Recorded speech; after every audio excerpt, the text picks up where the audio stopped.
What I loved about Vesper in the book is that she is very emotionally fragile. The whole latter half of the story, she's having a meltdown, basically. Yeah, she's very neurotic at the end, actually. So we can expect that's a similar arc for the on-screen Vesper that the fans of the book Yes, it's quite similar. I mean, she's still very enigmatic, and you never know what's going to happen with her and what she's going through. Yeah.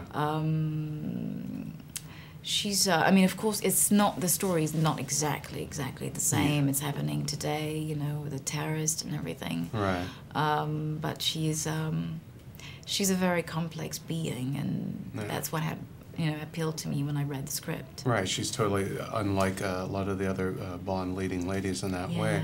Now, why do you think it is that, what do you think she sees in Bond, and what does Bond see in her? Because and this is another thing I loved about the story and in the film, is that for the first time Bond is forced to actually have to fall in love with somebody. He just can't sleep with them right off the bat. So what do you think it is that they see in each other? They're very, very similar. They have the same way of thinking. You know, one will start a sentence, the other one will finish it. And, you know, it's, you know, this banter the whole time, this repartee. You know, they're both very brave, very determined, very charming. Yeah. They have kind of the same sensitivity, the same sense of humor. I think Bond is attracted to her because she's an enigma. Right. That's what he says about her, and I don't know, it's appealing to him. And her, I don't know, she just because I think she likes the fact that he's quite tough. You know, he's trying to be tough, and you know, I'm Bond, and she can see through him. You know, she knows that he's not a killing machine. Right. Now, why do you think he has that armor? Why and why do you think he has that misogynistic streak in him? Just curious. At the beginning of the movie.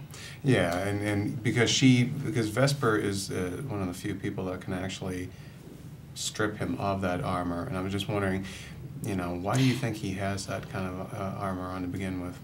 Why is James Bond so wounded? I don't know. We have to see the movie before Casino Royale to understand why. That's true. But he's he's lived a life. You can see there's something happened before, and you don't know what. And I think Daniel is a good choice because he's got that life etched on his face already, you know. Broken. Something going on behind the eyes. Yeah, and actually, I mean, and then he opens up again with Vesper, and then after that, you know, he's gonna become the Bond that we know. You know, quite detached. Now you're working with Daniel again in the Golden Compass. Do you have scenes with him in that film, and how does working on that franchise compare to working on Casino Royale in terms of one big franchise, another big franchise? I mean, I haven't started shooting, but I've rehearsed, you know, some physical stuff, you know, on wires, because I'm good with flies and everything. It's quite physical and scary. Watch your back. You know, I know.